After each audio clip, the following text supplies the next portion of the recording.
AI can generate and change software faster than a traditional review process can comfortably keep up with. So the real question isn't whether developers can stop that speed. It's whether they can build controls that move with it. If the control process waits until the end, the development loop may have already passed through generation, integration, and deployment. That means speed itself is the wrong opponent. The better target is unearned trust. Every change should encounter controls that produce evidence as it moves forward.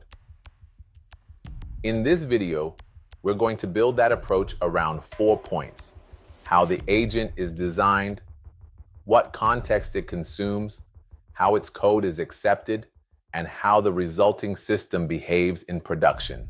AI-assisted development creates several distinct control points, and one review at the finish line can't handle all of them. Before generation begins, architectural choices determine how much agency and complexity the workflow contains. While the system is operating, repository files, network material, and tool responses become part of the agent's working context. At the point of acceptance, generated code needs objective checks, and after deployment, production behavior still needs to remain visible. Think of this as a continuous control path, not a single gate at the end. The goal isn't to make every stage heavy. It's to place a focused, measurable control exactly where each category of risk enters the lifecycle. The safest foundation is also the most disciplined one. Prefer simple, composable agent architectures, and only add complexity when measured results justify it. Now, simple doesn't mean incapable. It means every part has a clear role. The flow is easy enough to follow, and new components are introduced for a demonstrated reason. More agents, more handoffs, or more elaborate coordination may sometimes produce genuinely useful results. But complexity shouldn't be treated as an automatic upgrade. It has to earn its place. Start with the smallest architecture that can perform the task. Measure what it actually achieves. Then expand only when the evidence shows that the added structure produces a meaningful improvement. That gives teams a practical decision rule they can use. Whenever someone proposes another agent, another orchestration layer, or another handoff, ask a straightforward question: what measured result justifies adding it?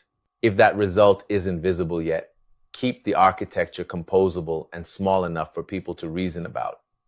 This isn't an argument that complex multi-agent systems are always worse. The point is much narrower. Added complexity creates more system behavior that the team has to understand, so its benefit should be demonstrated instead of assumed. A composable design also lets a team change one part without treating the entire workflow like one inseparable machine. So the first control happens before any generated code is accepted. Constrain architectural complexity until the results make a credible case for adding more. To the quartro. But architecture is only the beginning, because an agent doesn't operate in an empty room. It reads, it retrieves, it calls tools, and that means controlling the model or reviewing only its final code isn't enough.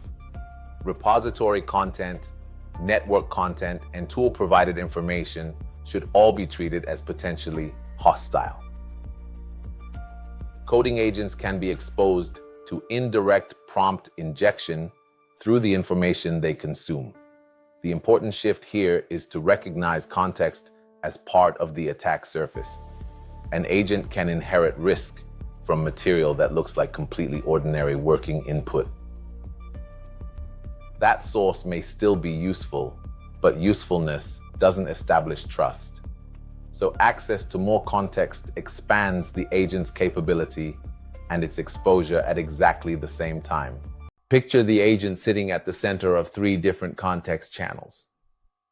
The repository supplies files and instructions embedded inside the project. The network supplies material retrieved from outside the immediate workspace.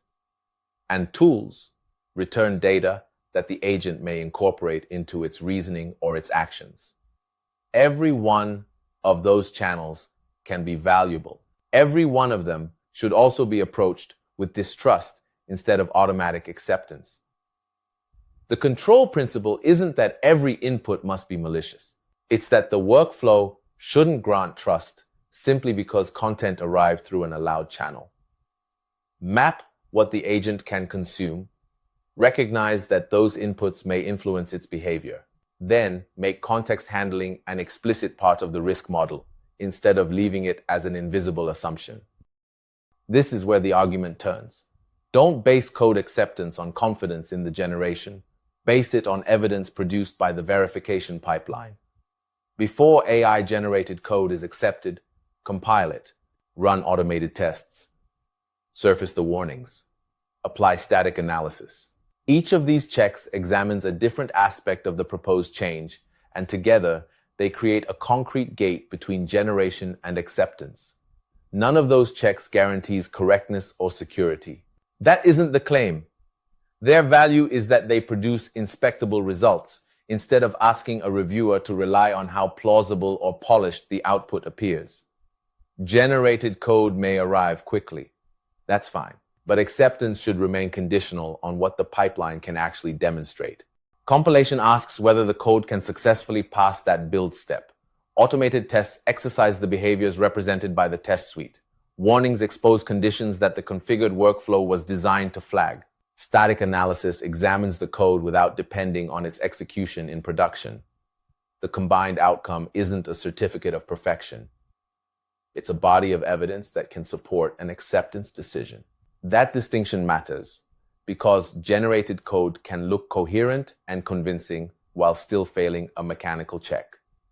A verification pipeline changes the conversation from, "Does this seem right?" to, "What did the checks report?" And that's a control that can keep pace with AI-assisted development because it can run directly as part of the development loop. Passing those checks is essential, but it still isn't the finish line. Pre-release verification and production observability address different kinds of risk.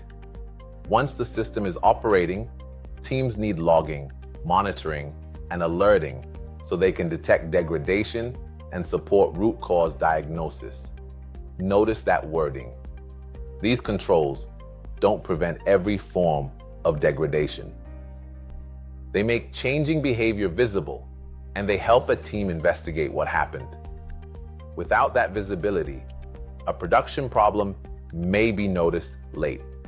Diagnosis can also become much harder when the evidence needed to reconstruct the system's behavior is missing, incomplete, or difficult to connect. Verification asks whether a change meets the checks before release. Observability asks what the system is actually doing after that release. Logging records useful events and system information. Monitoring turns production behavior into something teams can follow over time. Alerting draws attention when the observed system shows degradation that needs to be investigated. Together, those layers support both detection and diagnosis. They also complete the lifecycle that began with the pre-release checks. The pipeline can report that the code compiled, the tests ran, the warnings were handled, and static analysis was completed. Production signals can then show whether the deployed system continues to behave as expected or starts to degrade. These two layers are consecutive, not interchangeable. Verification reduces the amount of unexamined code moving forward. Observability provides evidence about behavior once that code meets the realities of production. Now, those four practices come together as one coherent strategy. Before generation, keep the agent architecture simple and require measured results before adding complexity. During context ingestion, treat repository, network, and tool-provided material as potentially hostile. At code acceptance, require compilation, automated tests, warnings, and static analysis to produce evidence. Then, after deployment, use logging, monitoring, and alerting to detect degradation and support diagnosis. These controls are distributed on purpose. Each one sits close to the point where its corresponding risk enters the process. Instead of relying on one delayed checkpoint to understand everything all at once, the development lifecycle carries a sequence of lightweight trust decisions right alongside the code. This model also makes ownership clearer. Architectural evidence answers why the agent needs a particular level of complexity. Context controls answer what information and tools may shape the agent's behavior. The verification pipeline answers what evidence must be present before generated code is accepted. Production observability answers how degradation will be detected and how the team's diagnosis will be supported. No single layer can replace the others. A simple agent can still consume hostile context. Carefully handled context doesn't prove that generated code is acceptable. And verified code doesn't remove the need to watch how the system behaves in production. The strength comes from those layers working in order, with each one handling a different control point. So can developers preserve AI speed without abandoning risk management? The practical answer is yes, by replacing one delayed control checkpoint with layered controls embedded throughout the software lifecycle. Don't try to force generation to move at the speed of an older review process. Instead, make every change earn trust as it moves. Simplify the agent. Distrust its context. Verify its output. Observe its production behavior. That operating model preserves the advantage of rapid development while refusing to treat speed, apparent coherence, or even successful deployment as proof. The tension we started with resolves when controls stop chasing the code from behind and start traveling right alongside it. Now, take this framework and audit your own AI development loop. Is the agent's complexity justified by measured results? Are repository, network, and tool-provided inputs treated as potentially hostile? Does generated code pass compilation, automated tests, warnings, and static analysis before it's accepted? And if production behavior starts to degrade, will logging, monitoring, and alerting detect it and provide useful evidence for diagnosis? You don't need to answer those questions with a larger process document. Start by finding the weakest of these 4 layers. That's the point where speed is currently outrunning trust, and it's the best place to strengthen the loop next. If this framework helped you sharpen your development loop, subscribe to Neural Stack and let us know in the comments which of the 4 control layers your team is planning to strengthen next.